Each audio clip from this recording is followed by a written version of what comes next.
Okay, so let's start with the tutorial. Okay, यहाँ पे अपन ट्यूटोरियल देखेंगे, कुछ प्रॉब्लम्स देखेंगे that is based upon thermodynamics and thermochemistry. Idea ये है कि we cover the entire topic basically, at least one problem from each section. इस तरह से अपन ये करेंगे. कुछ सेक्शन ज़्यादा इंपॉर्टेंट है, जो ज़्यादा डिफिकल्ट है या ज़्यादा अच्छे से थियोरी में नहीं आता है, उसको यहाँ पे अपन उसको थोड़ा एक दो और प्रॉब्लम उसके ऊपर देख के करेंगे. ठीक है.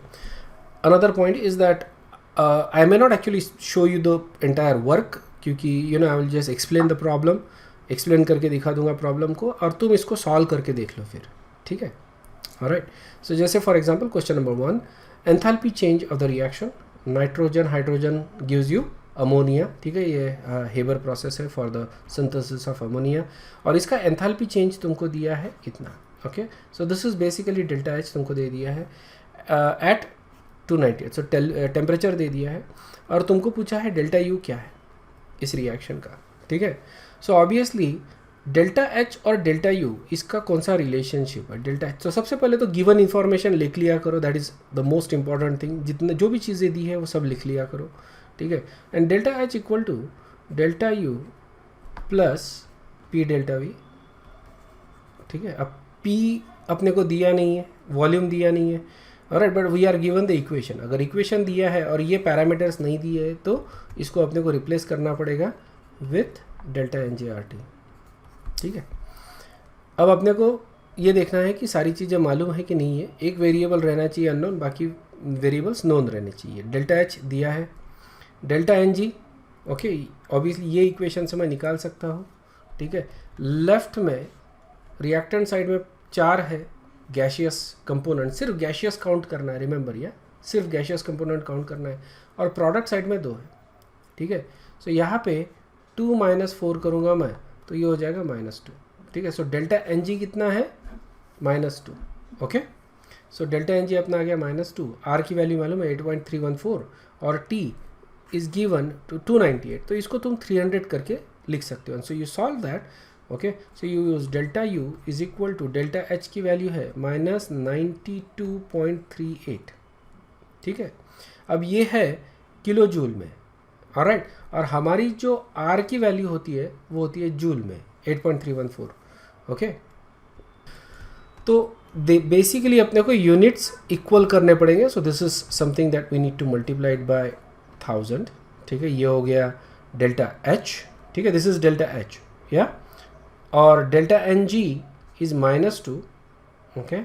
और आर की वैल्यू आ जाएगी 8.314 और टेम्परेचर है 298. तो इसको सीधा सीधा मैं 300 ले लेता हूँ अप्रॉक्सीमेशन के लिए. और जो मेरा आंसर आएगा वो अप्रॉक्सीमेट आंसर है. जो मेरा एक्चुअल आंसर मेरे को सिलेक्ट करना है, तो जो भी मेरा आंसर आएगा इससे उससे नीचे वाला आंसर मेरे को सिलेक्ट करना है. क्यों? क्योंकि मैंने यहाँ पे वैल्यू बढ़ा दी है. ओके, समझ में आया ना. ऑलराइट. अब यहाँ पे जो आंसर अपना आना चाहिए बेसिकली, ठीक है, यहाँ पे जो आंसर आना चाहिए that is basically negative. It has to be negative. Okay, and that is exactly what we see. ठीक है. एक्चुअली डेल्टा एन जी उधर लेके जाने के बाद इट शुड बी पॉजिटिव, या ये पॉजिटिव होना चाहिए ना, उधर जाएगा तो नेगेटिव हो जाएगा. ठीक है. मैंने रीअरेंज करने में यहाँ पे गड़बड़ किया. So but I hope you understood. या इसको सॉल्व करना है basically. Okay, it's easy part two do. So this is actually a very easy question. सिर्फ इसमें तुमको ये कैलकुलेट करना है. क्लियर है क्या? यहाँ पे देखो, that is the equation we gonna use, that is the solution for it. या ये सॉल्व करो तुम. बेसिकली डेल्टा एन जी तुम्हारा -2 आएगा. Okay. Delta H is equal to, यहाँ पे वैल्यूज़ रख दो. डेल्टा यू के लिए सॉल्व करो and what you get is 87 point that many joules and that is your kilojoule में आंसर आएगा. ठीक है. तो जो भी यूनिट में तुमको आंसर रिपोर्ट कर, जनरली किलो जूल में ही तुमको रिपोर्ट करना पड़ेगा आंसर. तो जनरली उसी यूनिट में तुमको निकालना है. सॉल्व करते समय ध्यान में रखना है कि जो भी वैल्यूज़ तुम लोगे, ओके, यहाँ पे डेल्टा एच डेल्टा यू, ये जो भी वैल्यूज़ तुम लोगे ये जूल्स में ही होनी चाहिए. एनर्जी के यूनिट्स किलो जूल में तुम नहीं यूज़ करना है यहाँ पे, जूल्स में, क्योंकि आर की वैल्यू जो है that is actually in joules. Okay, that is the reason why. Alright. अब यहाँ पे मैंने 300 यूज़ किया. ओके. तो जो मेरा आंसर आएगा ये इससे कम वाला आंसर मेरे को सिलेक्ट करना है. ओके. अच्छे से ध्यान दो फोकस के साथ, ताकि तुमको अच्छे से समझ में आए. या नेक्स्ट क्वेश्चन नंबर 2, हमको बॉन्ड एंथैल्पीज दी है नाइट्रोजन की, okay, that is basically your N2, उसकी दी है bond enthalpy. This is N bond enthalpy दी है, सिंगल बॉन्ड, ये HH है और ये NH है, ठीक है, दिखा ही है ये basically, so it is nothing. और बॉन्ड एंथैल्पी जो है वो अपने को किलो जूल में दी है. यहाँ पे अगर सारे यूनिट सेम है तो you can use kilo joule, okay, that is the case in this particular case. अपने को क्वेश्चन पूछा है, बॉन्ड एंथैल्पीज, ये डेटा दिया है अपने को. Determine the enthalpy change for the following polymerization reaction per mole of N2, ठीक है. तो यहाँ पे पॉलीमराइजेशन है, रिएक्शन देखो, N2 + H2 gives you NH link बन रहा है बेसिकली, ठीक है ना. तो इस तरह से ये पॉलीमराइजेशन हो रहा है. So that is basically your polymerization, HN, ये H, इस तरह से ये लिंक बनते जाएगा, ठीक है ना. और ये जो यूनिट रहेगा that is basically your monomeric unit, that is your monomeric unit, isn't it. तो ये यूनिट बन रहा है, ओके. सो बेसिकली तुमको इस रिएक्शन के लिए एंथैल्पी चेंज निकालना है. This is basically nothing but enthalpy change of reaction, है ना. So delta H of reaction निकालना है तुमको पॉलीमराइजेशन के लिए. तो you can simply use sum of enthalpies of product, okay, sorry, enthalpies of reactant minus sum of enthalpies of product, okay. क्योंकि bond enthalpy दी है इसलिए रिएक्टेंट माइनस प्रोडक्ट अपने को करना पड़ता है, इजंट इट. ये थोड़ा सा ध्यान में रखना है. अदरवाइज क्या होगा, तुमने पहले प्रोडक्ट लिया और प्रोडक्ट माइनस रिएक्टेंट कर दिया तो आंसर तो वही आएगा लेकिन साइन उल्टा रहेगा. और तुमको इस तरह के क्वेश्चन में हमेशा मतलब इसी तरह के ऑप्शंस दिए रहेंगे, एक पॉजिटिव एक नेगेटिव. तुमको मतलब आंसर तो सही भी सिलेक्ट करना है, मतलब you have 2 values to select and you have 2 signs to select, ठीक है ना. पहले तो वैल्यू सिलेक्ट कर लो कि ये वैल्यू है, अब साइन की तरफ देखो क्या हो रहा है, ठीक है. तो दोनों चीज़ें सही आनी चाहिए, ऑलराइट. तो इस तरह से अपन इसको सॉल्व करेंगे. It's very easy, okay. You are enthalpies of reactant निकालना है तो बॉन्ड एंथैल्पीज से अपन निकाल सकते हैं. और यहाँ पे ये, ठीक है, product we can use bond enthalpies, ठीक है. यहाँ पे अपन बॉन्ड एंथैल्पीज रखेंगे प्रोडक्ट की, यहाँ पे अपन बॉन्ड एंथैल्पीज रखेंगे रिएक्टेंट की, and simply solve it, you get enthalpy of reaction. Again an easy question, ठीक है. So bond enthalpies of reactant minus bond enthalpies of product, okay. So ये रिएक्टेंट देखो इस तरह से मैंने ऑर्गेनाइज किया, तुमको इस तरह से करने की ज़रूरत नहीं है, तुम लोग शॉर्टकट से इसको सॉल्व कर सकते हो सीधा सीधा, ठीक है. फ्रॉम द क्वेश्चन इटसेल्फ, ये जो रिएक्शन है, अब रिएक्टेंट में कौन से बॉन्ड्स हैं, ठीक है. 1N ट्रिपल बॉन्ड N बराबर है रिएक्टेंट साइड में, ओके. 1H बॉन्ड, ये हो गए तुम्हारे रिएक्टेंट के बॉन्ड, और फिर प्रोडक्ट के बॉन्ड, ठीक है ना. और उसके बाद प्रोडक्ट में कौन से बॉन्ड है, एक तो NN सिंगल बॉन्ड है यहाँ पे ये वाला, ओके. और दूसरा बॉन्ड आएगा तुम्हारा NH सिंगल बॉन्ड, ठीक है. अब ये NH सिंगल बॉन्ड कितने हैं, 2 है, एक यहाँ पे एक यहाँ पे. सो ये तुमको 2 लेने पड़ेंगे, ठीक है. NN सिंगल बॉन्ड 1 है, तो रिएक्टेंट के बॉन्ड इतने, प्रोडक्ट के बॉन्ड इतने. यहाँ पे अब तुम वैल्यू रख के सीधा सीधा यहाँ पे कैलकुलेट कर सकते हो. तो ये वैल्यू है 942, ये वैल्यू है HH 436. इसका सम कर लो तो ये जो भी आंसर आएगा that is let's say the bond enthalpies of reactant. यहाँ पे प्रोडक्ट के साइड में तुम वैल्यूज रख दो. NN आएगा 163 और NH आएगा 2 टाइम्स 390, ठीक है. और इसको सॉल्व कर लो, ये y हो गया, y माइनस या x माइनस वाई कर दो, तुमको एंथैल्पी ऑफ रिएक्शन मिल जाएगा, ओके. सो यहाँ पे सम करते हैं अपन रिएक्टेंट का, so we get plus 1378 kilo joule basically, that is the reactant bond enthalpy. उसी तरह से प्रोडक्ट बॉन्ड एंथैल्पी निकाल लो and then you subtract reactant bond enthalpy minus product bond enthalpy and तुमको ये मिलता है. एंड यहाँ पे तुमको दिख रहा है कि प्रोडक्ट में कम बॉन्ड्स है, ओके. और मतलब प्रोडक्ट की एनर्जी कम है बॉन्ड एंथैल्पीज, और रिएक्टेंट की बॉन्ड एंथैल्पीज ज़्यादा है. तो as a result of that this reaction is actually endothermic, endothermic, मतलब इतनी हीट ये सराउंडिंग से लेगा। ये जब रिएक्शन होगी पर मोल ऑफ N2 ये इतनी हीट अंदर लेने वाला है। ओके, और यहाँ पे नाइट्रोजन बॉन्ड एक्चुअली 2 लेने चाहिए थे, मैंने एक ही लिया था जब मैंने वर्किंग दिखाया था।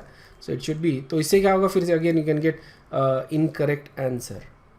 ये एक बॉन्ड और ये एक बॉन्ड, ये 2 बॉन्ड मैंने दिखाने चाहिए थे। ओके, मैंने एक ही बॉन्ड दिखाया था। सो 2 NN बॉन्ड है और ये लेके अपने को सॉल्व करना है। Okay, and you can see that यहाँ पे एंड यू गेट दैट। ठीक है, इस तरह की सिली मिस्टेक हो सकती है, ध्यान में रखना, इट इज़ पॉसिबल। तो अगर अपन ने ध्यान नहीं दिया तो ये जैसे मैंने अभी किया था, right, it is possible to have that kind of silly mistake. So make sure that you pay attention to what we are actually, and again या अगर प्रैक्टिस करोगे तो पता चलेगा कि किस तरह की सिली मिस्टेक तुम करते हो। सोल्यूशन नहीं देखना है, जैसे ये प्रॉब्लम्स है, ठीक है, ये प्रॉब्लम स्क्रीन पे लाओगे, ठीक है, बेसिकली प्रॉब्लम देखोगे, प्रॉब्लम को सॉल्व करके देखोगे और फिर उसके बाद तुम सॉल्यूशन देखोगे कि मैंने कैसे सॉल्व किया है। ठीक है, ये मेरा जो सॉल्यूशन है वो देखो, आंसर देखो, कहाँ पे गलती हुई है वो ट्रैक करो और उसको रेक्टिफाई करके फिर से इसको बिना देखे सॉल्व करो। Okay, question number 3, 2 moles of an ideal gas, n दे दिया है 2 moles of an ideal gas with CP दे दिया है 1.5 R। ओके, देखो पूरी वैल्यू नहीं दी है, जस्ट 1.5 R दे दिया है CP at initial pressure of 10 ATM। Okay, initial pressure बोले तो ये हो गया P1, isn't it? And expanded isothermally. Okay, isothermally अगर जैसे ही बोलते हैं तो यू रिमेंबर कि ये आइसोथर्मली बोले तो क्लोज कंटेनर में हो गया। ओके, तो इसका टेम्परेचर जो है वो कांस्टेंट रहेगा। अगर टेम्परेचर कांस्टेंट है तो delta U is equal to 0। Isothermally का मतलब क्या रहेगा, delta U is equal to 0। मैंने तुमको लास्ट इसमें बताया कि तुमको ये टर्म्स जो है वो क्वेश्चन से पिकअप करने पड़ते हैं। देखो delta U is equal to 0 मतलब ये तुम्हारा आंसर ऑलरेडी आ गया, इज़न्ट इट, ये हो गया। उसके बाद दिस इज बेसिकली T, ये तुम्हारा T हो गया। Okay, at constant external pressure of 2 ATM, तो ये क्या है, P एक्सटर्नल है, मतलब P2 है, नहीं ये सॉरी P एक्सटर्नल है। ठीक है, ये P1 है, P1 of gas and this is P external basically. ठीक है, अगर काम गिरा तो यूज़ करेंगे, अदरवाइज नहीं करेंगे। until the mechanical equilibrium is reached, and तुमको फाइंड आउट करने को बोला है Q, W and delta U। ठीक है, अब यहाँ पे we are given moles of gas, तुमको N दे दिया है, देखो, ठीक है, P दे दिया है, वॉल्यूम नहीं दिया है, ठीक है ना, pressure of the gas. Okay, अगर वॉल्यूम दिया होता तो तुम W निकाल सकते थे। W क्या होता है, is equal to minus P external delta V, correct है ना। अब डेल्टा V के लिए तुमको V2 माइनस V1 करना पड़ता है, V2 माइनस V1। ठीक है, यहाँ पे देखो, अगर ये सेंटेंस मैं ठीक से पढ़ता हूँ ना, ये वाला, ठीक है, constant external pressure 2 ATM until mechanical equilibrium is reach, मतलब तब तक जब एक्सपांड होगा जब तक इक्विलिब्रियम नहीं होगा, मतलब इसके पहले इक्विलिब्रियम नहीं है। अगर इक्विलिब्रियम नहीं है तो ये हो जाएगा इरिवर्सिबल एक्सपांशन। ठीक है ना, समझ में आया ना। सो इसेंशियली ये जो प्रोसेस है ये डिस्क्राइब कर रहा है इरिवर्सिबल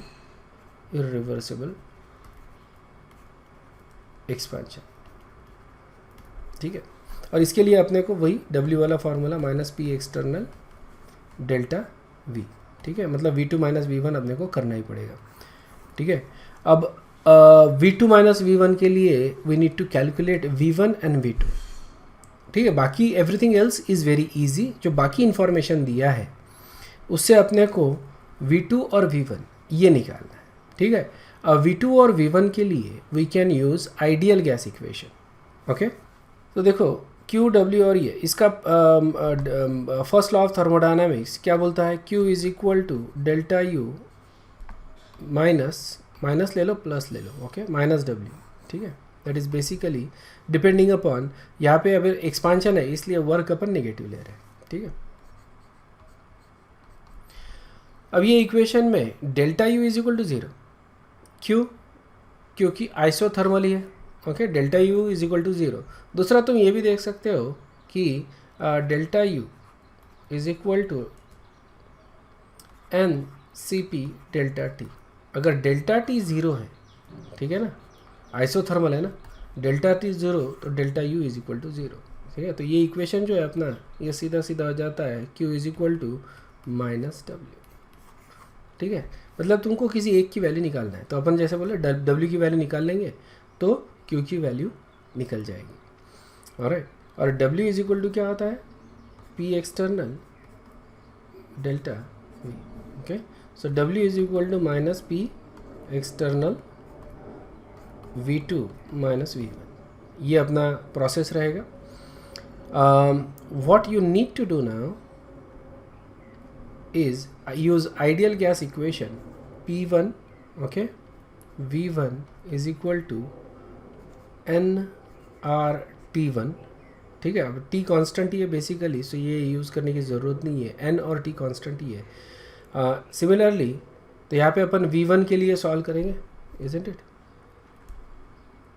ओके, ये हो जाएगा V1, सॉरी ये V1, तो ये हो जाएगा P1। ओके, P1 दिया है अपने को, इनिशियल प्रेशर 10 है। ओके, एंड फाइनल प्रेशर 2 है। ओके, सो V2, क्योंकि एक्सटर्नल प्रेशर 2 ATM बोला है ना, until it reaches mechanical equilibrium, मतलब एक्सटर्नल प्रेशर 2 ATM है तो इंटरनल प्रेशर भी 2 ATM ही रहेगा। Okay, it's just right nRT divided by P2। हो गया, P1 मालूम है, P2 मालूम है, V1 और V2 निकाल सकते हो, ये इक्वेशन में रख दो, तुम्हारे को W मिल जाएगा और उसका एग्जैक्टली अपोजिट रहेगा Q। Okay, so that is how you will solve this problem. Okay, सबसे पहले गिवन इन्फॉर्मेशन लिख लो, प्रेशर तुमको दिए हुए इनिशियल एंड फाइनल। ठीक है, वॉल्यूम, ठीक है, वॉल्यूम तुमको दिया नहीं है किसी भी इसका, दोनों इनिशियल भी नहीं फाइनल भी नहीं, एंड टेम्परेचर कांस्टेंट रखा है और ये चीज़ निकालने को बोली है। Okay, first law of thermodynamics लिख रहे हैं अपन, delta U is equal to 0, P V is equal to NRT से अपन क्या निकालेंगे? V1 और V2 निकालेंगे बेसिकली।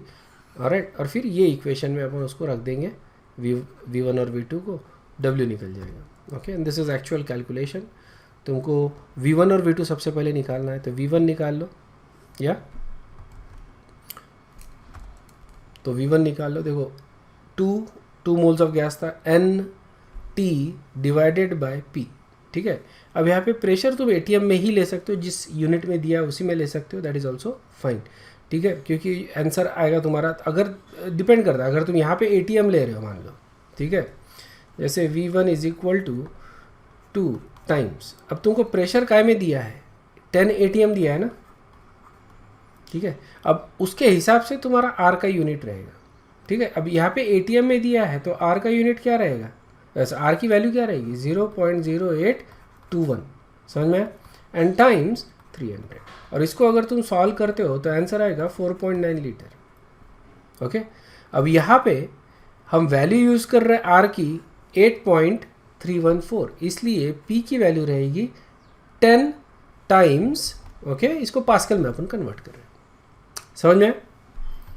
ओके, तो that is basically the adjustment. तुमको सो मेरे लिए सबसे आसान है कि I use it like this, and I simply change the value of R depending upon the unit of the pressure. ठीक है, ये प्रेशर ऑफ द यूनिट जैसे जो भी रहेगा उसके हिसाब से R की वैल्यू मैं चेंज करूँगा। ठीक है, and you get the same answer. Same thing you do with ET, and same thing you do with V2, and you get 24.6 litre. तो W जो आ रहा है इस केस में, okay, that is -39.4 ATM litre, that is the work done by the system. ठीक है, work done by the system है, तो हीट अपन ने कितना दिया? बेसिकली इसको जूल्स में कन्वर्ट करना पड़ेगा अपने को, दैट इज इन जूल्स। ठीक है ना, उसके बाद वर्क ये अपना जूल्स में आ गया, उसका एग्जैक्टली अपोजिट क्या रहेगा? हीट, मतलब जो हीट अपन दे रहे, ऑलराइट, वो हीट काय में कन्वर्ट हो रही है? वर्क में कन्वर्ट हो रही है। क्लियर है? इंटरनल एनर्जी चेंज नहीं होगा बिकॉज इट इज़ आइसोथर्मल, जितना हीट दे रहे उतना हीट बाहर भी जा रहा है basically, so it is remaining isothermal. Next question, 1 mole of ideal gas, मतलब n दे दिया है, एक्सपांड्स रिवर्सिबली, ठीक है, रिवर्सिबली एंड आइसोथर्मली, ठीक है।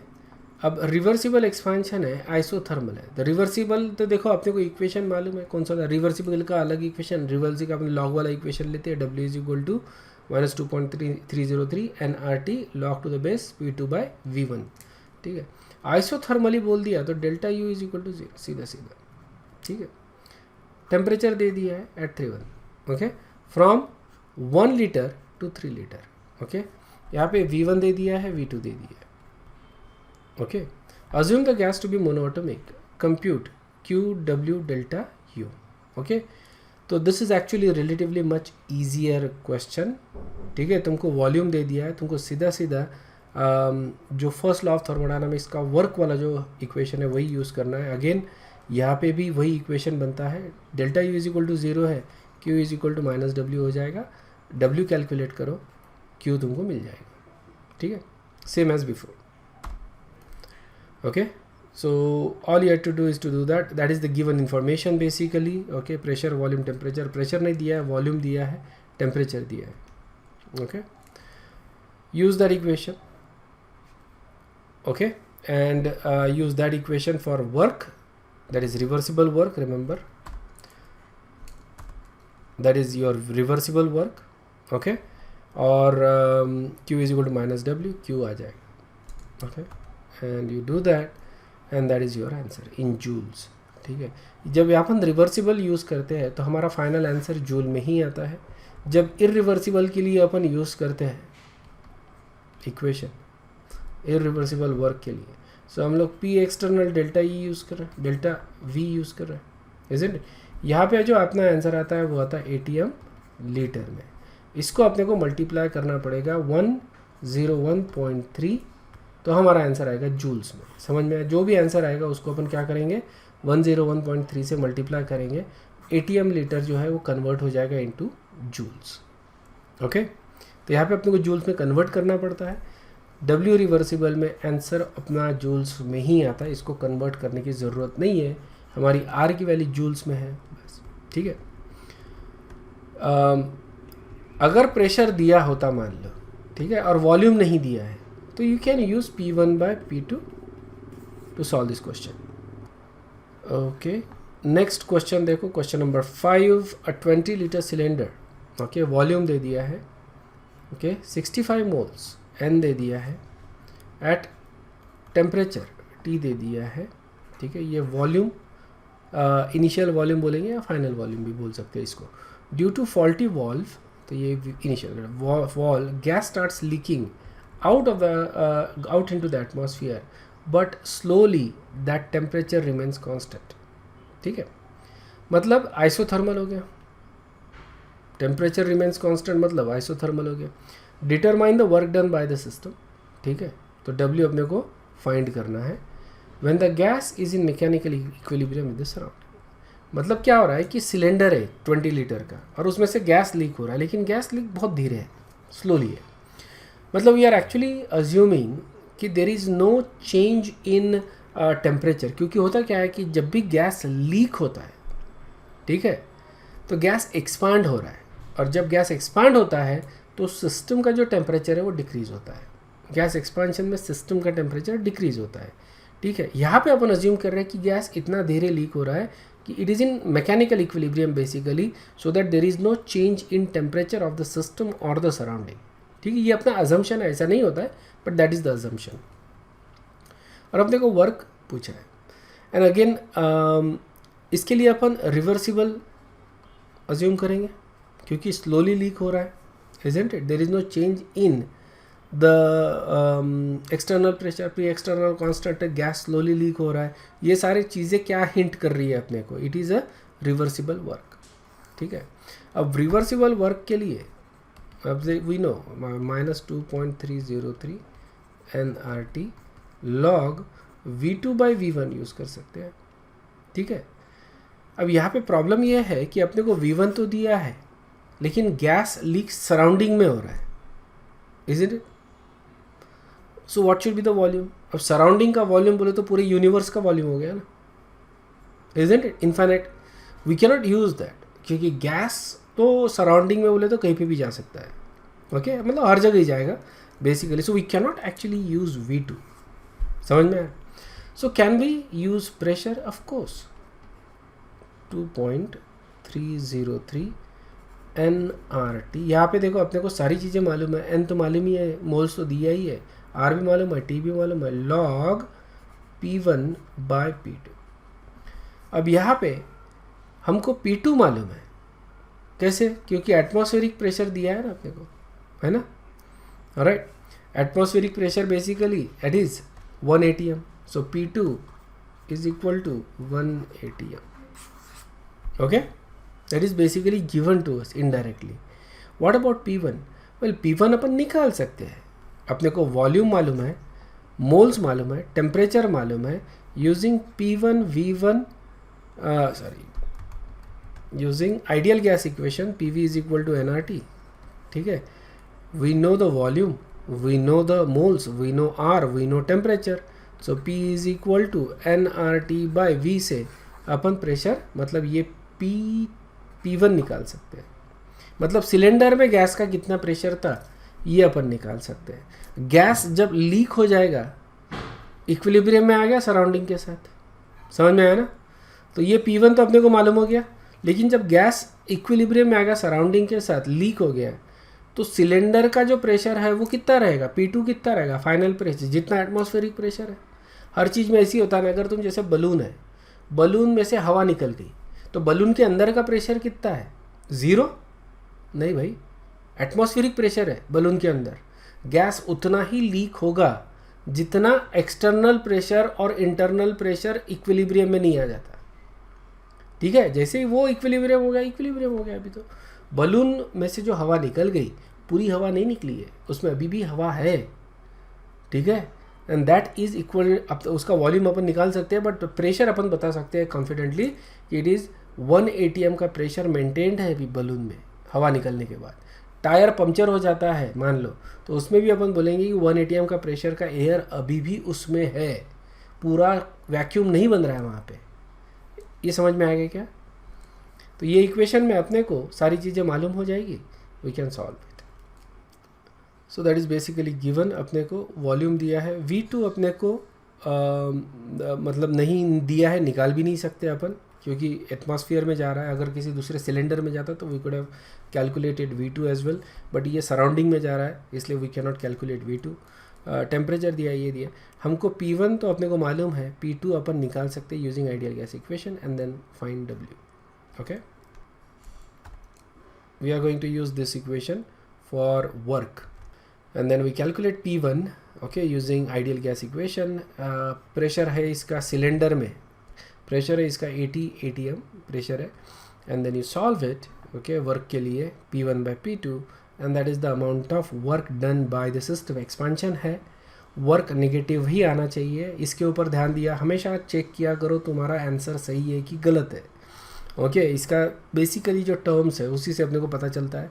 Work is done by the system, इसलिए आंसर नेगेटिव आना चाहिए।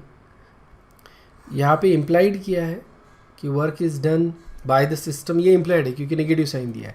और जब अपन लिखते हैं तो ऐसा भी तुम लिख सकते हो नेगेटिव, इसमें तुमको नेगेटिव साइन देने की ज़रूरत नहीं, कि तुम लिख रहे हो work is done by the system, तो सिस्टम ने कितना काम किया है?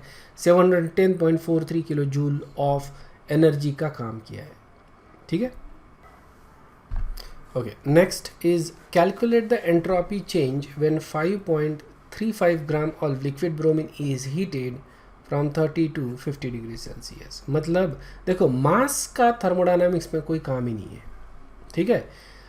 थर्मोडायनामिक्स हो गया, इक्विलिब्रियम हो गया, यहाँ पे तुमको हमेशा मोल्स से ही काम होता है। जब भी मास दे दिया है इसका मतलब तुमको मोल्स दिया है, ठीक है? लिक्विड ब्रोमीन मतलब Br2 हो गया, ठीक है? Heated from T1 to T2, ठीक है? Heat capacity of the liquid Cp दे दिया है इतना, ठीक है? तो तुमको कैलकुलेट करना है एंट्रोपी चेंज। क्या कैलकुलेट करना है? Delta S for the system, ठीक है। मतलब रिएक्शन ये है, तुम्हारा लिक्विड ब्रोमीन को तुम हीट कर रहे हो, तो उसमें इतना हीट किया तुमने, ठीक है, तो उसका एंट्रोपी चेंज कितना हुआ है, that is something you need to find out. Temperature दे दिया है 30 डिग्री से तुम 50 डिग्री पे उसको लेके जा रहे हो, डेल्टा टी दे दिया है, ठीक है। अब यहाँ पे डेल्टा एस का जो इक्वेशन है, delta S equal to N C P L N T2/T1, ठीक है।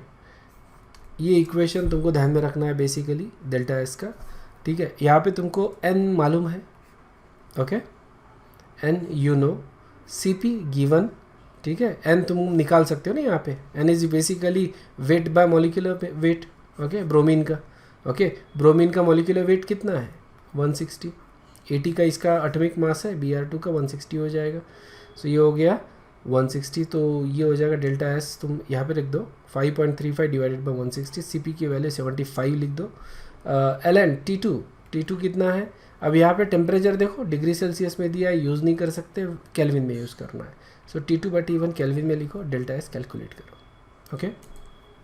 डेल्टा एस जो है यहाँ पे मैंने दिखा है किस तरह से अपन डिराइव करते हैं। We know the equation delta S is equal to delta या फिर Q डिवाइडेड बाय T, है ना, Q डिवाइडेड बाय T। अब यहाँ पे Q is basically DQ, okay, T, और इसको ये स्मॉल चेंज इन एंट्रोपी है, इसको अपन इंटीग्रेट करेंगे between T1 and T2 and what you get is this equation, ठीक है ना। तो DQ की जगह तुम NCP dt लिख सकते हो, okay. Q is equal to NCP delta T, ये अपने को मालूम है, तो क्या Q के लिए ये है तो DQ के लिए DT हो जाएगा ये, and simply you plug it in and integrate for that equation. देखो किस तरह से डिराइव कर रहे हैं अपन इक्वेशन, ओके। ये ज़रूरी नहीं कि सारे इक्वेशन तुमको बुक में दे दिए या मैंने पढ़ा दिए, कभी कभी इस तरह से डिराइव करने पड़ते हैं। So you have delta S equal to NCP delta T/D, इसको इंटीग्रेट कर रहे हैं from T1 to T2 and you get that equation. अब तुम इसको वैल्यूज़ रख दो, ठीक है, and you find out that is the entropy change, okay, that is the entropy change of the system.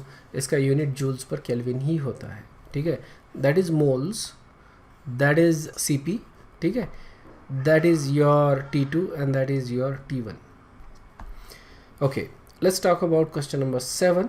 Predict whether it is possible or not to reduce magnesium oxide using carbon at 298, ठीक है।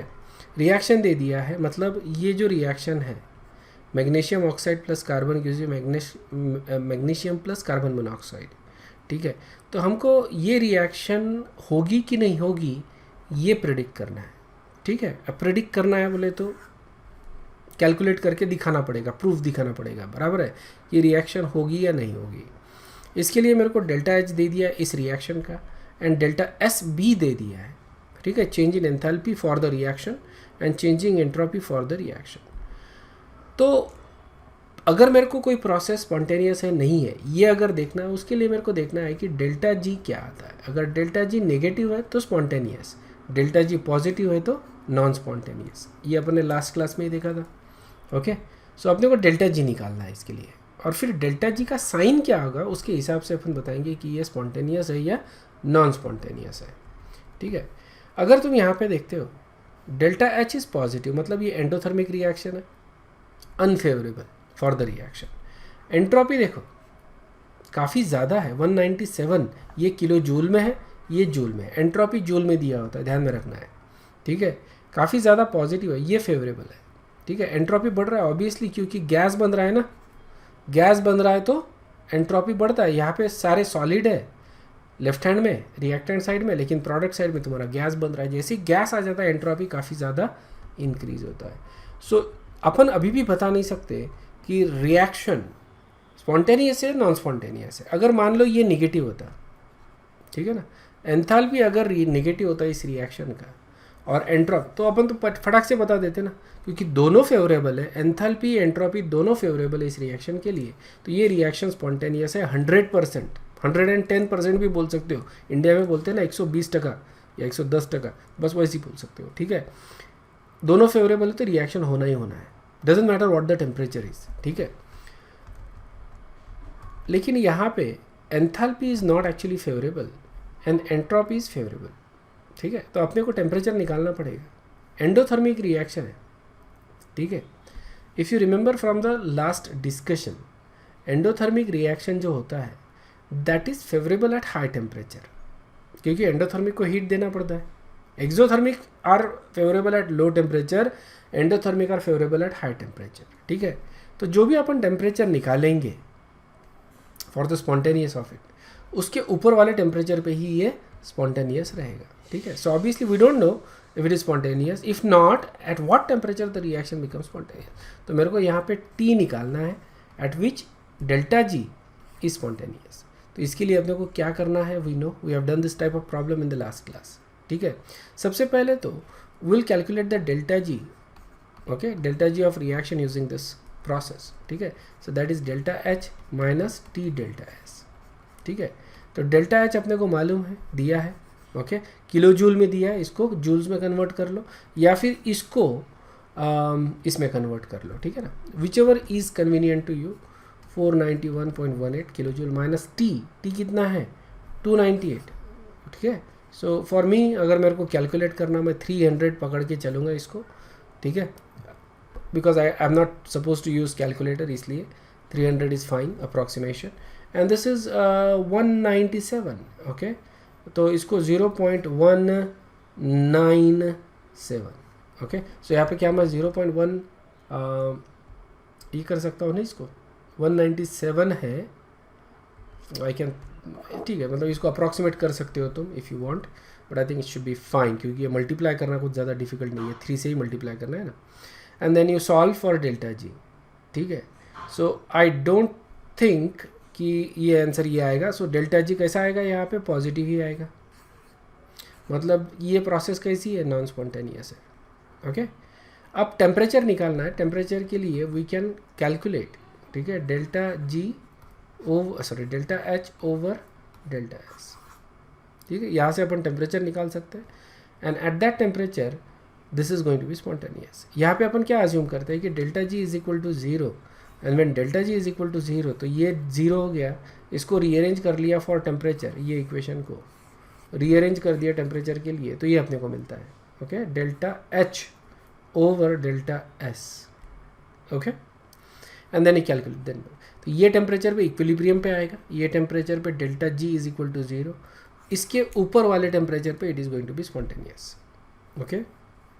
ये अपने को दिया है, delta G वाला equation अपने को मालूम है और अपने को मालूम है क्या करना है, okay. And calculate the delta G for the first part and delta G you get eight that temperature, ठीक है ना, eight that temperature delta G is this much 432, okay, kilo joule, यानी पॉजिटिव है, इसलिए रिएक्शन इज नॉट स्पॉन्टेनियस, ठीक है, because it is positive it is not spontaneous. तो हम लोग अभी टेम्परेचर निकालते जिस पे ये होगा, तो इसके लिए अपन इक्विलिब्रियम कंडीशन अज्यूम करते हैं, डेल्टा G बिकम 0 और इसको रीअरेंज करते हैं, T equal to delta H by delta S, values रखो, T निकालो, okay, and you get that answer, ठीक है, टेम्परेचर 2484 केल्विन। ये टेम्परेचर पे इक्विलिब्रियम आएगा, इसके ऊपर वाले टेम्परेचर पे, okay, above that temperature it is going to be spontaneous, okay, understood, okay. Let's talk about next question, question number 8, ठीक है। तुमको रिएक्शन दिया है, this reaction occurs in the internal combustion engine, मतलब पेट्रोल गाड़ी जब अपन चलाते हैं, ठीक है ना, गाड़ी चलाते हैं जब भी, पेट्रोल रो, डीजल रो, basically all of these are internal combustion engine, तो उसमें ये रिएक्शन होती है, नाइट्रोजन का ऑक्साइड बनता है, ठीक है, और इन प्रेजेंस ऑफ ऑक्सीजन वही ऑक्साइड NO2 में कन्वर्ट होता है। सबसे पहले तो तुम्हारा नाइट्रोजन, मतलब एयर का जो नाइट्रोजन होता है वो और एयर का ही ऑक्सीजन, ये कंबाइन होके NO बनेगा और फिर वहाँ से NO2 बनेगा, ठीक है। हमारा फोकस इस स्टेज पे है, ठीक है। ये तो बनता ही है, NO तो बनता ही है बेसिकली, ठीक है, क्योंकि टेम्परेचर बहुत ज़्यादा इंटरनल कंबशन इंजन में, तो ये दोनों जो है गैसेस रिएक्ट होते हैं, देयर इज़ ऑल्सो कैटलिस्ट, सो ये दोनों गैसेस रिएक्ट होते हैं, NO बनता है। अब NO का कन्वर्जन NO2 में होता है, उसका एंथैल्पी दे दिया है, एक्सोथर्मिक रिएक्शन है, यू कैन सी स्पॉन्टेनियस हो गया, और ये entropy, entropy is non spontaneous, है ना, मतलब अनफेवरेबल है एंट्रोपी, एंथैल्पी यहाँ पे फेवरेबल है फॉर दिस रिएक्शन, ठीक है। इसका मतलब कि ये एक्सोथर्मिक रिएक्शन है। अगर ये रिएक्शन कौन से टेम्परेचर पे स्पॉन्टेनियस है ये निकालना है मेरे को, तो यहाँ पे क्या करूँगा मैं, टी निकालूंगा, जैसा अपन ने निकाला था, T is equal to delta H over delta S, यहाँ से टी निकालूंगा। ये जो टेम्परेचर आएगा इसके कम वाले टेम्परेचर पे the reaction is going to be spontaneous. क्यों? क्योंकि delta H is negative, exothermic reaction, exothermic reaction is spontaneous at lower temperature. तो ये टेम्परेचर पे इक्विलिब्रियम है, तो इसके नीचे वाले टेम्परेचर पे ये रिएक्शन स्पॉन्टेनियस रहेगा, ठीक है, और इसके ऊपर वाले टेम्परेचर पे it is going to be non spontaneous, ठीक है। बुक से मिलता कि ये सीखने को तुमको, जो मैंने अभी तुमको बताया, ये बुक से तुमको समझ में नहीं आता ना, that is the thing you need to interpret basically, क्योंकि क्वेश्चन किसी भी तरह से घुमा के पूछ सकते हैं। It's not just about plugging the values and calculating, या उसके लिए तो you can, any donkey can do that basically, and we are not donkeys. Are we donkeys? नहीं ना, we are good students, right? We want to be good in the life basically, so we need to learn to do things in the proper way, all right? That's the reason. So we need to do that basically.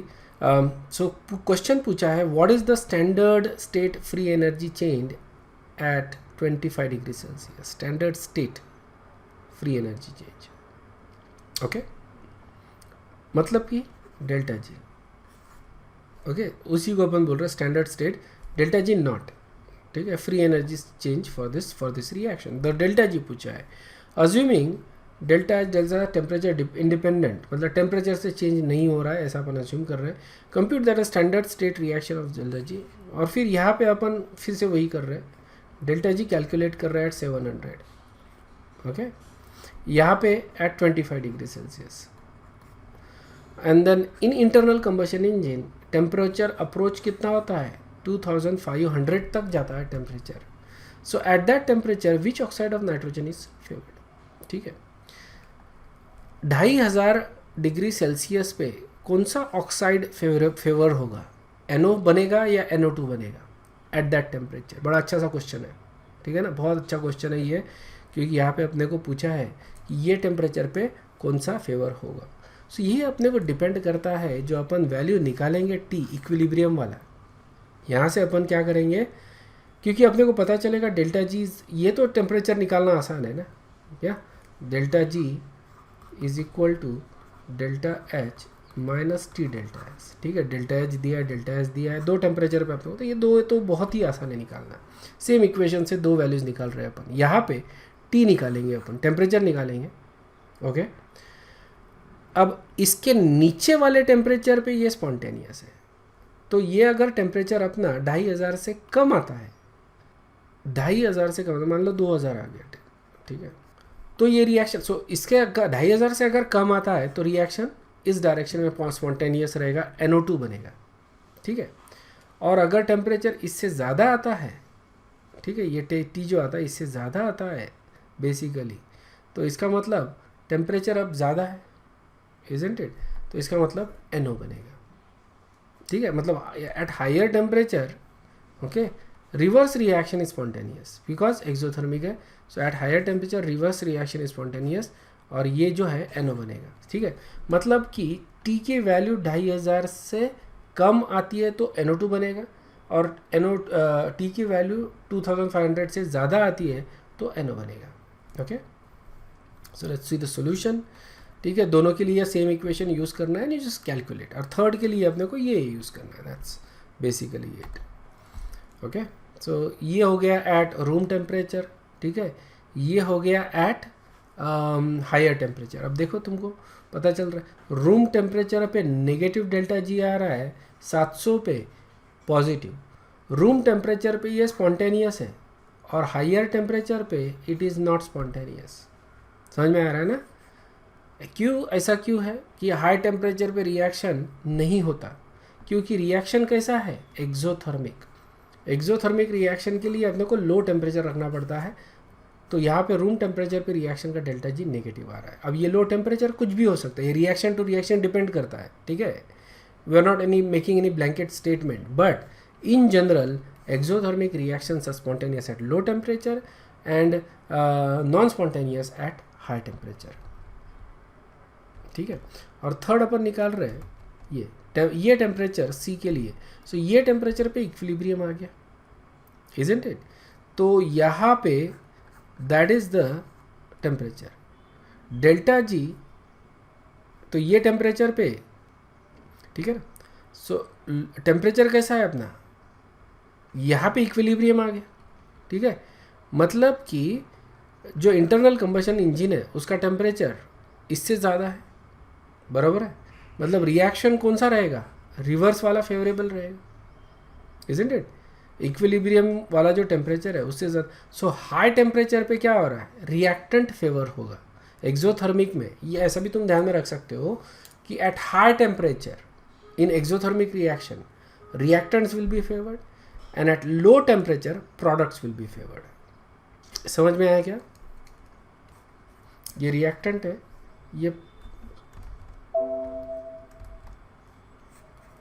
ये product है. Okay, so favoured eight low temperature and this is favored at high temperature. Understood? Next question. ठीक है, 1 mole of an ideal gas initially at 400 Kelvin and 20.52 atm is expanded to a final state.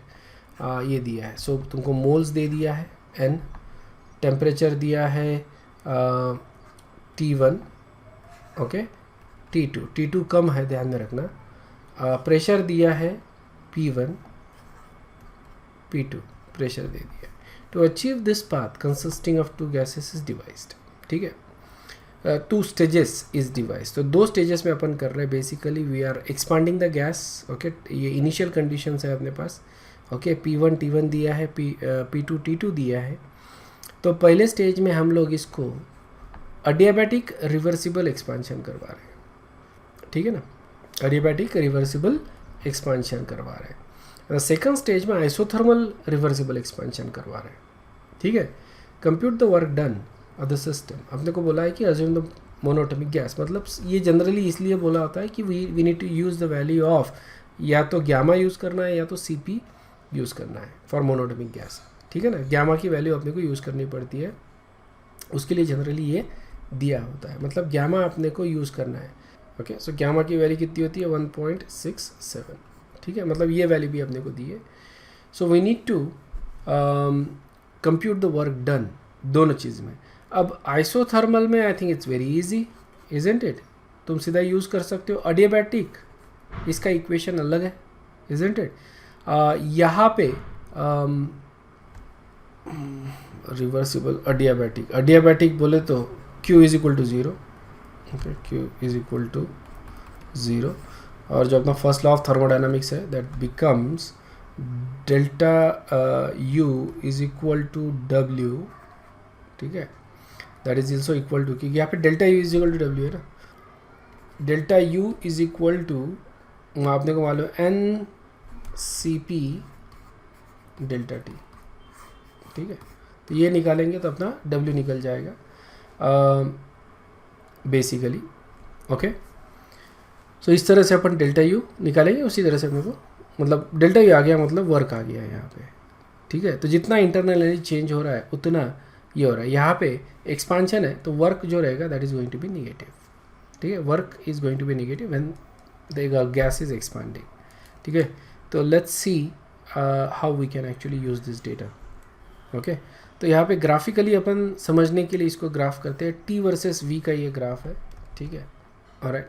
So 2 stages में अपन क्या कर रहे हैं, expand कर रहे हैं. पहला ये एक्सपांड हो गया 1 to 2 एंड देन 2 to 3.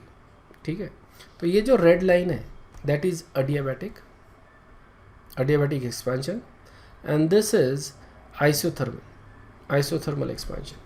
ठीक है, और ये अपना डेटा है. एंड T1 T2 दिया है, P1 दिया है, P2 एक्चुअली नहीं दिया है अपने को. P2 अपने को निकालना पड़ेगा और इसी के लिए अपने को गैमा दिया है, ध्यान में रखना.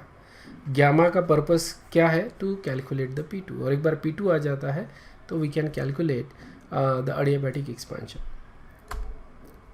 ठीक है. सो 1 to 2 के लिए ये इक्वेशन है. ठीक है. 1 to 2 के लिए N C V delta T. ठीक है. मैंने सी पी लिखा था शायद से गलती से, सी वी है ना. यहाँ पे जो दिया है यहाँ पे, okay, it should be N C V delta T है, not C P. Okay. So N C V delta T. Second इसमें अपना रिवर्सिबल है, सो P2 by P1.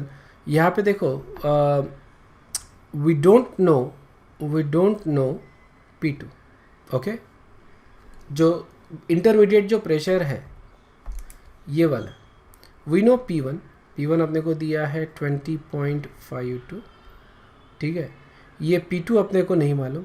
P3 जो है which is this one, it is 1 ATM, ये अपने को दिया है. लेकिन P2 जो है that is not known to us. तो ये अपन निकाल सकते हैं यूजिंग गैमा. ठीक है.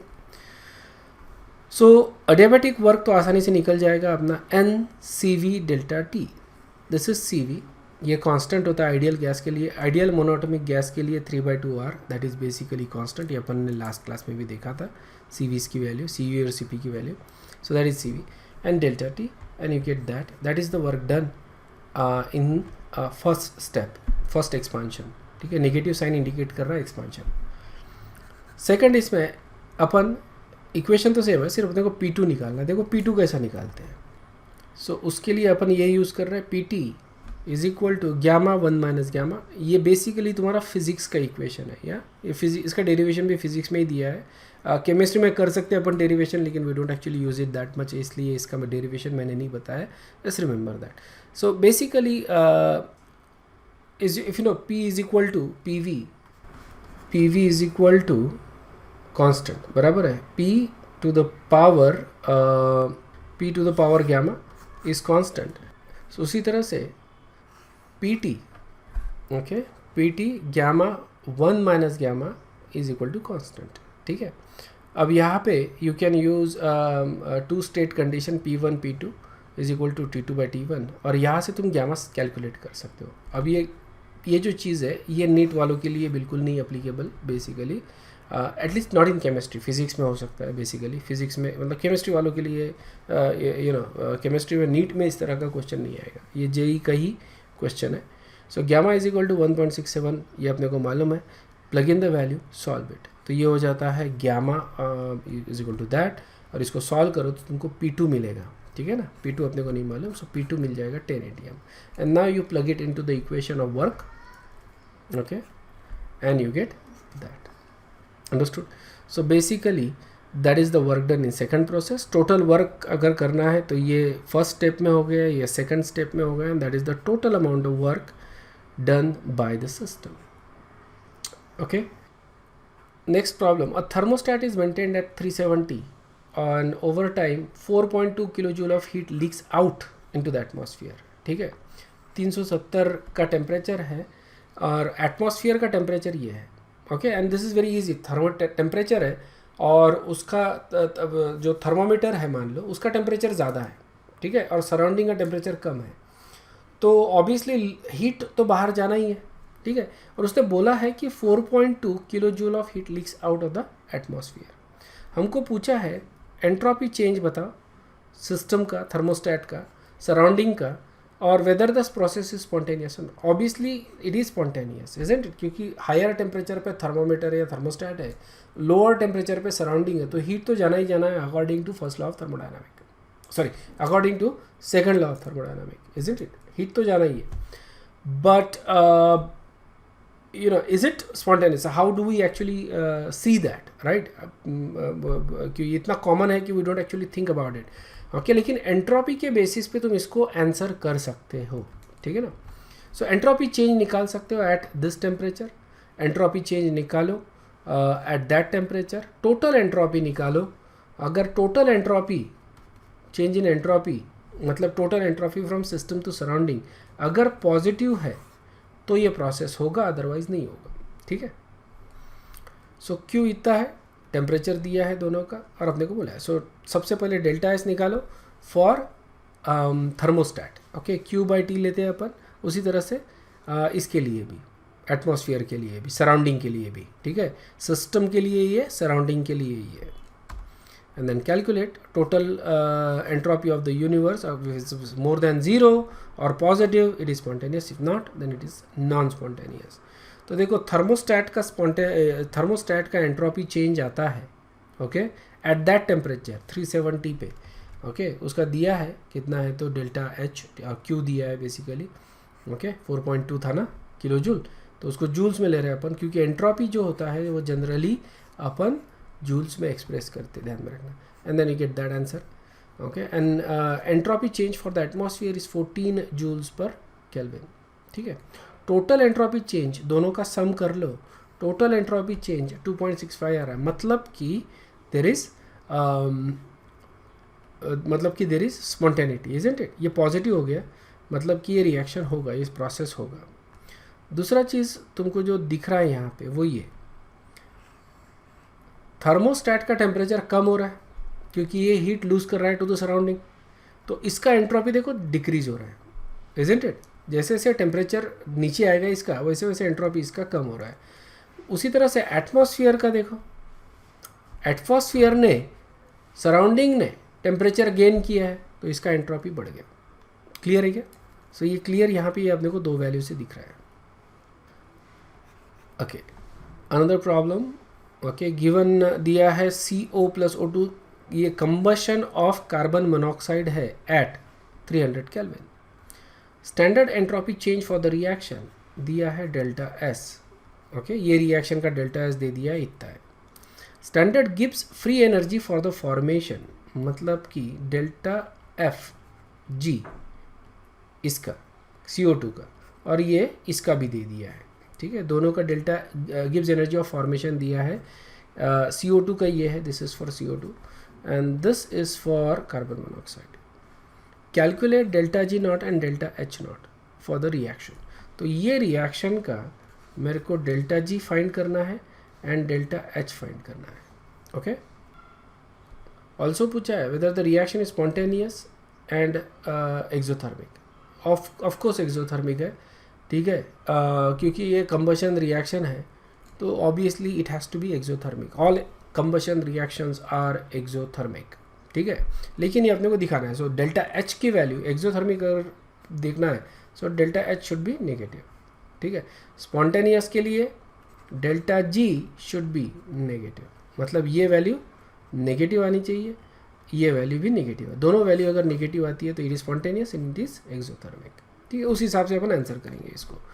So it's not a difficult question actually, it's relatively very easy question. सिर्फ यहाँ पे देखो डेल्टा G अपने को निकालना है, तो डेल्टा G तो अपन आसानी से निकाल सकते हैं, ठीक है. कैसे? क्योंकि मेरे को गिव्स एनर्जी ऑफ फॉर्मेशन दिया है फॉर दिस रिएक्शन, ठीक है ना. इसका फॉर्मेशन का वैल्यू दिया है, इसका फॉर्मेशन का वैल्यू दिया है, इसका तो फॉर्मेशन का वैल्यू तो भाई 0 ही रहेगा, it's in a standard state, isn't it. तो सीधा सीधा गिव्स एनर्जी ऑफ रिएक्शन मैं यहाँ से निकाल सकता हूँ using some of gives energy of product minus sum of gives energy of reactant, ठीक है. जैसा अपन एंथैल्पी के लिए निकालते थे ये equation, okay. So gives energy of product minus gives energy of reactant, तो यहाँ पे अपन डेल्टा G निकाल सकते हैं. एंड फिर यहाँ पे डेल्टा G ये निकल गया अपना, डेल्टा S अपने को ऑलरेडी दिया है, टेम्परेचर अपने को मालूम है, तो डेल्टा H भी मैं निकाल सकता हूँ, okay. So delta G is equal to, ठीक है, gives energy of product, formation of some of formation of product minus gives energy, some of gives energy of formation of reactant. ये हो गया इसका total gives energy for that reaction. तो gives energy निकल गया and then you calculate delta H, ठीक है. सो सारी वैल्यूज रखो. डेल्टा H दोनों वैल्यूज कैसी आ रही है? Negative. Is it spontaneous and it is exothermic eight that temperature, okay. So basically यहाँ पे देखो टेम्परेचर चेंज करूँगा मैं तो डेल्टा H चेंज नहीं होगा, डेल्टा G डेफिनेटली चेंज होगा, ठीक है ना.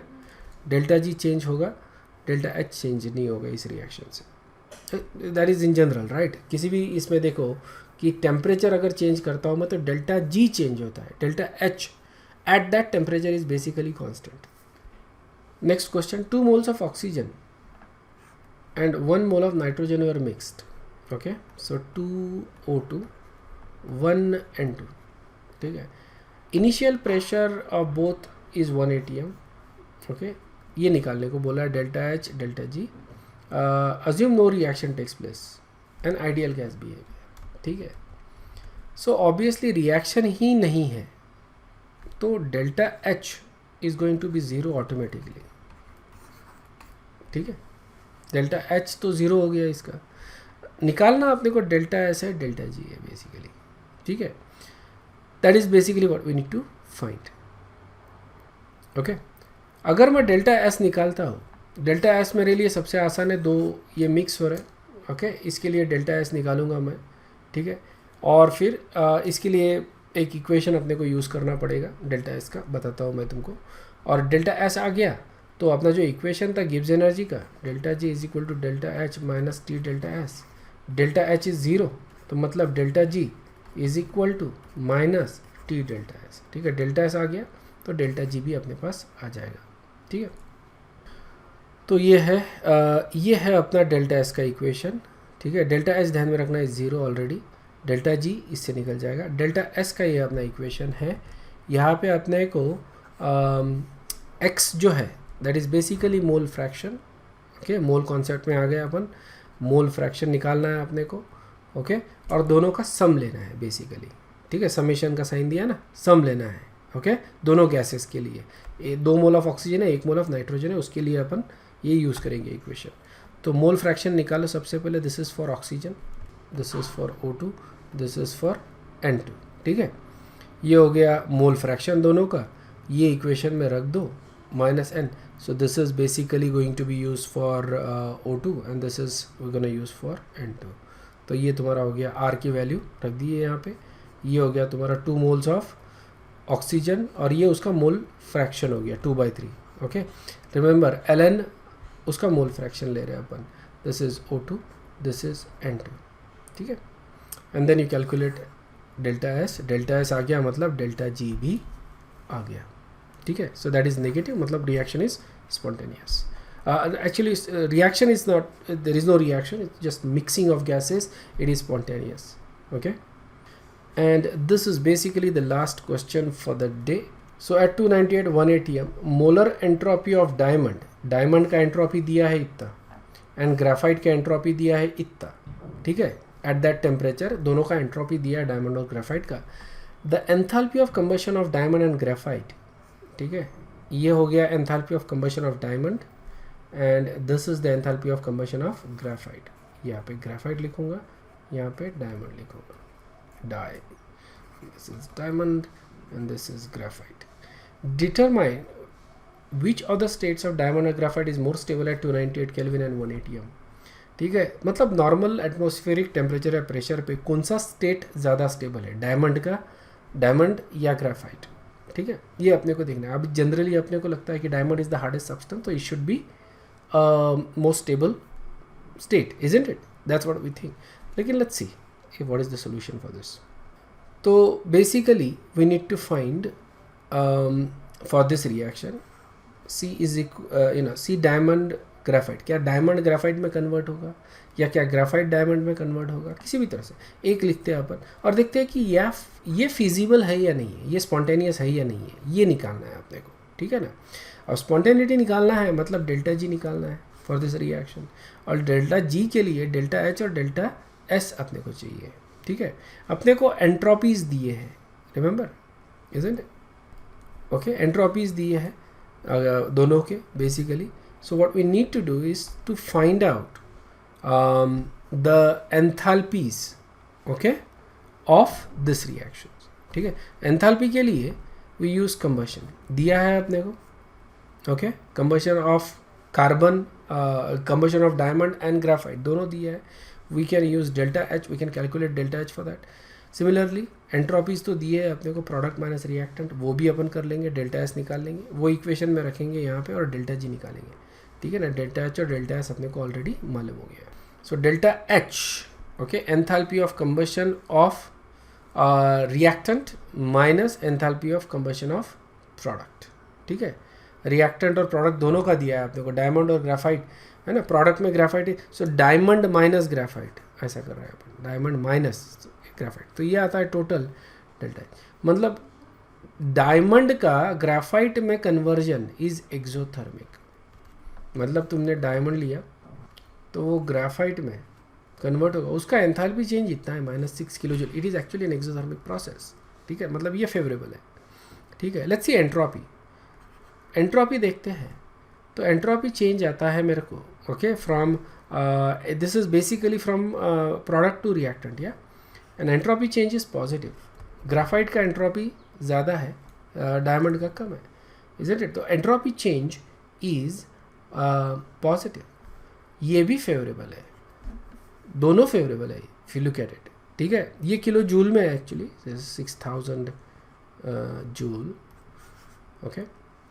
मतलब कि ये जो प्रोसेस है ये स्पॉन्टेनियस रहेगा ही रहेगा एट एनी टेम्परेचर, क्योंकि enthalpy change as well as entropy change दोनों फेवरेबल है फॉर दीज कन्वर्जन, ठीक है। अगर मेरे को वैल्यू निकालना नहीं होता तो मेरा आंसर आ गया होता, ठीक है, लेकिन मेरे को वैल्यू भी निकालना है, कितना डेल्टा जी है, इसलिए delta G equal to delta H, ठीक है, that is delta H minus T delta S, ठीक है, ये अपन ने निकाले value, and if you calculate the delta G that is that much, okay, almost 7000 joule या 7 किलो जूल ऐसा बोलेंगे, 6.9 लिखे ना, 6.97 किलो जूल या kilo joule, that is the enthalpy change for this reaction, isn't it? Negative रहने की वजह से भी स्पॉन्टेनियस डायमंड ग्राफाइट में कन्वर्ट होगा, okay, so why doesn't we see that, okay, why does not diamond spontaneously become graphite? ऐसा क्यों नहीं होता? तुमने अपने फियांसे को बढ़िया डायमंड गिफ्ट किया, ठीक है, दूसरे दिन फियांसे उठ के देखती है it is actually turn into a pencil lead, है ना, मज़ा आएगा ना ऐसा हुआ तो, राइट? डायमंड की वैल्यू नहीं रहेगी, isn't? Why doesn't that happen? And to answer that, obviously thermodynamics हमको क्या बता रहा है? थर्मोडायनामिक्स हमको बता रहा है कि ये होगा कि नहीं होगा, ठीक है, ये आधा अधूरा आंसर है। थर्मोडायनामिक्स हमको बताता है कि कोई भी प्रोसेस होगी या नहीं होगी, but it's a incomplete answer, ठीक है। ये हमको ये नहीं बताता कि ये कितने रेट से होगा, कितना फास्ट होगा, इसको 2 सेकंड लगेंगे, 2 दिन लगेंगे, 2 महीने लगेंगे, 10 साल लगेंगे, 20 साल लगेंगे, 2 मिलियन साल लगेंगे, ये कितना टाइम लगेगा, इसके बारे में कोई भी इंफॉर्मेशन अपने को थर्मोडायनामिक्स नहीं देता। दूसरी चीज़ अपने को नहीं बताता वो ये कि होता तो है लेकिन कब तक होगा, ठीक है। अगर मैंने आज मेरे पास 10 ग्राम का अगर डायमंड है और वो अगर कन्वर्ट हो रहा है तो इसका कन्वर्जन होने के लिए ये कब तक होते रहेगा कन्वर्जन? क्या ये पूरा डायमंड ही पूरा ग्राफाइट में कन्वर्ट हो जाएगा या थोड़ा बहुत डायमंड ग्राफाइट में कन्वर्ट हो जाएगा over a period of time? Is it like 1% he convert होकर रुक जाएगा या फिर 50% तक जाएगा या 90% तक जाएगा? इसका मतलब ये इक्विलिब्रियम के बारे में अपने को नहीं बताता कि कब इक्विलिब्रियम आएगा, ओके। हमको ये बताता है कि इक्विलिब्रियम के कंडीशंस क्या है। When delta G is equal to 0 there is equilibrium, बरोबर है ना। डेल्टा जी 0 आ गया मतलब इक्विलिब्रियम आ गया। तो ये हमको बताता है कि इक्विलिब्रियम का कंडीशन कब आएगा ये नहीं बताता, कितना होगा, कितना कंप्लीट होगा रिएक्शन वो नहीं बताता, 20% होगा या 80% होगा, इसके बारे में कोई आइडिया नहीं है। और इक्विलिब्रियम होता है, ठीक है, तो वो कितने देर में आएगा, उसके लिए टाइम कितना लगेगा, उसका स्पीड क्या है, इसके बारे में कोई इन्फॉर्मेशन थर्मोडायनामिक्स नहीं देता। इसका it's a very simple thing basically. इसको अगर थर्मोडायनामिक इज़ लाइक अ जीनी और तुम इसको क्वेश्चन अगर पूछोगे तो इसका आंसर एक ही, होगा नहीं होगा, दैट्स इट। समझ में आया क्या? ये उसके अलावा और कुछ नहीं बता सकता आपने, ठीक है। Is it spontaneous, is it not spontaneous, is it favourable, is it not favourable? समझ में आया? अपने को समझने में आसानी जाती है कि कौन सी चीज़ क्यों हो रही है, कौन सी चीज़ क्यों नहीं हो रही है, ठीक है। ये अपने को समझने में इससे आसानी जाती है।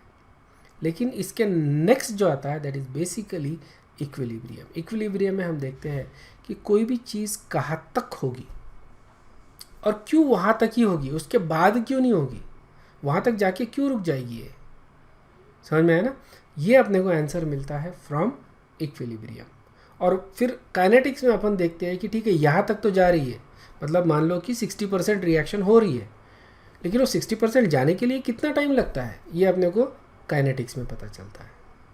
ठीक है, सो ये 3 जो टॉपिक्स है, थर्मोडायनामिक्स, इक्विलिब्रियम एंड काइनेटिक्स, ये एक ही यूनिट में आ जाते हैं बेसिकली, दे आर कनेक्टेड। और तुम देखोगे कुछ इक्वेशंस जो है वो हर जगह आते हैं अपने को, है क्या? अपन ने ऑलरेडी देखा कि there is a equation of thermodynamics and kinetics, sorry thermodynamics and equilibrium. Equilibrium constant अपन ने यूज़ किया है इधर, है ना? इसके पहले वाले जब मैंने नोट्स दिखाए थे तुमको, इक्विलिब्रियम कांस्टेंट अपन ने यूज़ किया, दैट इज इक्विलिब्रियम कांस्टेंट।